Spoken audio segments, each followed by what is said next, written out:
What's going on, my PT peeps? My Walking Dead family, my fighters. I'm One Eye Bright, also known as PT. Don't know if I'm winking or blinking, but I'm definitely thinking about The Walking Dead Season 11, Episode 9, and these Easter eggs, callbacks, connections, just things we thought of when we saw the episode. So spoiler warning for all things Walking Dead, especially if you have not seen Season 11, Episode 9. Spoiler warning, I do not want to ruin it for you.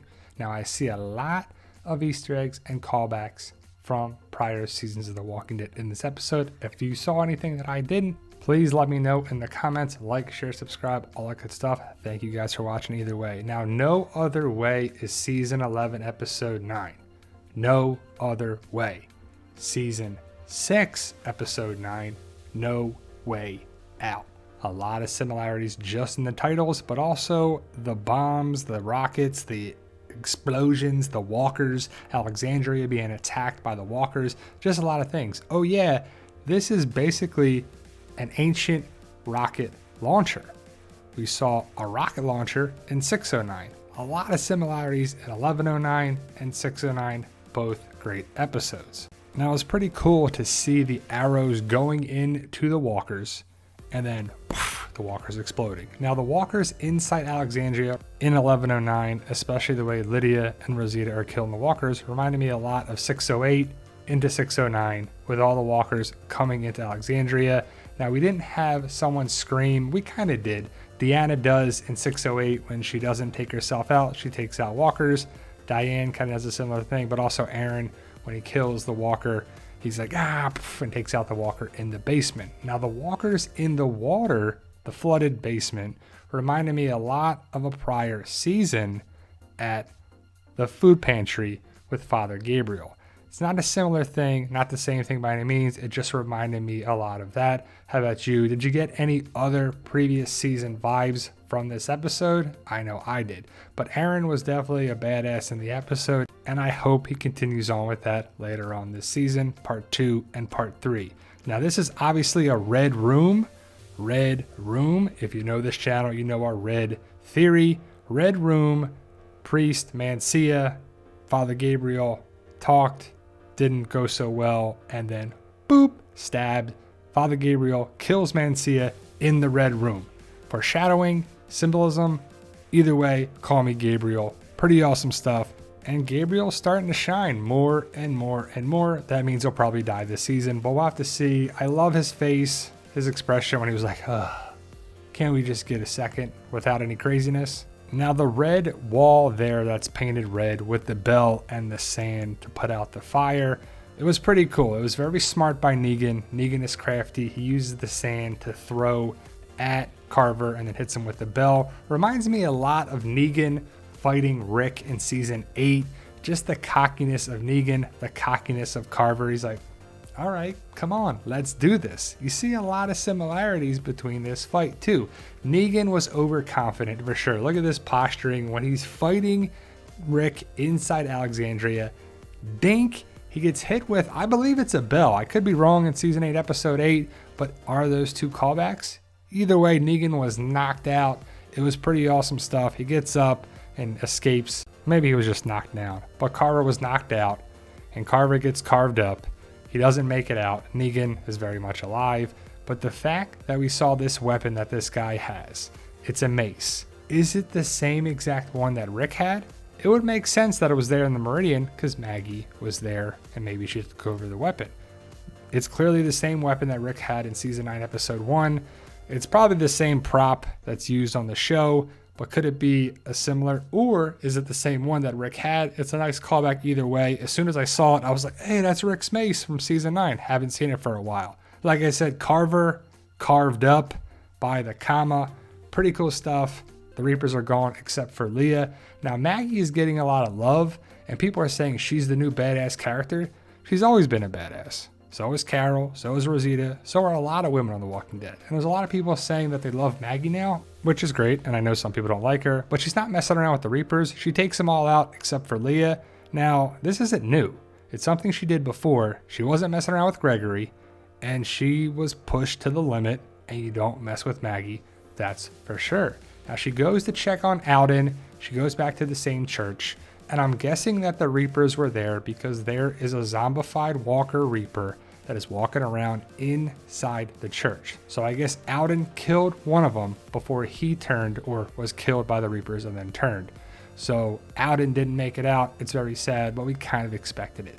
Now to me, when Maggie puts down Alden, it reminds me a lot of Amy and Andrea in season 1. Just how close they are physically. I mean, I know it's not a sister connection, but it just reminded me a lot of that.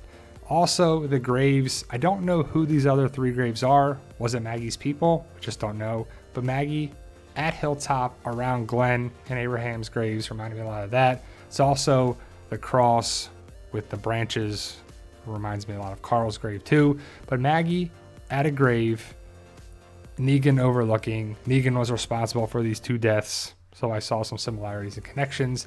Now we know that Negan is not messing around, so he left.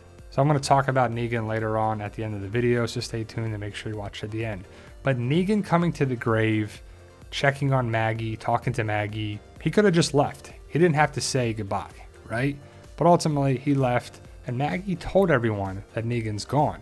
So do people think he actually got killed by Maggie? I mean, Lydia's face was like, oh man, that sucks. But is it confusing for people? Like, do they not know he's alive? He just left, but he's very much alive. Now the Commonwealth comes strolling down the same path that so many things have happened down this path of Alexandria. It reminds me when Negan attacked Alexandria, but also when our group went there for the first time. But when Eugene came out and told everybody like, hey, we're friends, it's okay. When he was running through the Commonwealth soldiers, it reminded me when Rick was running through the walkers to get to the gate, like, whoa, open the gate, it's all right, it's okay. I know it's not the same thing by any means, but it just reminded me of that. And looking at these pictures, it's just like, oh, Eugene's trying to calm the situation down. It's a far cry from what he did in previous seasons of The Walking Dead when he was part of the Saviors, but he stepped up here, got the Commonwealth to lower their weapons, to be the voice of reason, like, hold on guys, I'm here. And we knew this was coming because we knew that Eugene was going to bring the Commonwealth to Alexandria so they get help. And it's cool to see Eugene stepping up and helping everybody. Remember when so many people hated Eugene? Right here when he was part of the Saviors. And it's crazy to think that so many people hated Eugene for what happened here. But he's helping out now. We see the tub of ethanol being taken out of the cart. Reminds me a lot of Eugene making ethanol at the sanctuary right here. Even though ETOH is spelled wrong, it would be a small t for ethanol, but the ethanol can be and probably will be used to power Daryl's bike, because as we know from a previous season that they converted the motor over so Daryl can ride around with the ethanol. When Maggie was looking down at the hilltop, reminded me of a different circumstance in a prior season, but when Daryl came out as a Commonwealth soldier, trooper, whatever you want to call him, stormtrooper guy, it was pretty crazy. Like, what happened over these 6 months? But when Maggie is looking down inside Hilltop at Daryl, reminded me a lot when Diane was looking at Michonne and Magna's group, kind of the same thing. Like, what happened during this time jump? So much time has passed, and we know that Daryl and Maggie are at odds with each other here, but what happened over the time jump? We still don't really know what really caused the rift and problems with Michonne and Maggie, or really Michonne and Hilltop. It's kind of debated what really happened, but didn't really explain it. I really hope there's more explanation here than here. It's just like what happened over the time makes us wonder. It's not the biggest deal, but we hate plot holes and just stuff that's not explained. So I really hope they explain over the 6 months what happened. Now we know that Leah is very much alive. She was shot in the shoulder, but Daryl let her live. And also from a trailer, we know that Leah is right here. Sorry for the blurry photo. Leah has the scar on her right shoulder from the bullet wound, but she's very much alive. As for Negan, a lot of people are wondering, will Negan be seen again? There's a lot of speculation and rumors and BS going around, but Negan was seen several times in the trailers that we will see him again. Some people are saying, well, we might not see this in this part 2 or whatever. We won't see him till part 3. Well, it's multiple different photos in the trailer or breakdown that we see him. So it's not like, oh, it's just one time, we're not going to see him again. I hope we see him right away at 11:10 or 11:11, but what was he doing over the 6 months? They should really explain that. And who is this woman right here? Can't wait to find out, but I think Negan will be seen again in part 2, as so will Leah. But there you go, guys. Did you catch these things? Did I miss anything? I know it's Easter eggs, callbacks, and connections. There's differences. People may remember things differently or may have reminded you of a previous scene or sequence in The Walking Dead, but it's all good. It's just things that I caught, saw, and made me think about. But let me know your thoughts. Post your comments below. We're going to be doing more and more of these breakdown, guys, for each episode of The Walking Dead Season 11. I watch it early on AMC Plus, so we'll be doing this a week early if you watch on AMC. Either way, like, share, subscribe, let me know your thoughts, post your comments below, stay safe, and as always, tell them Daryl.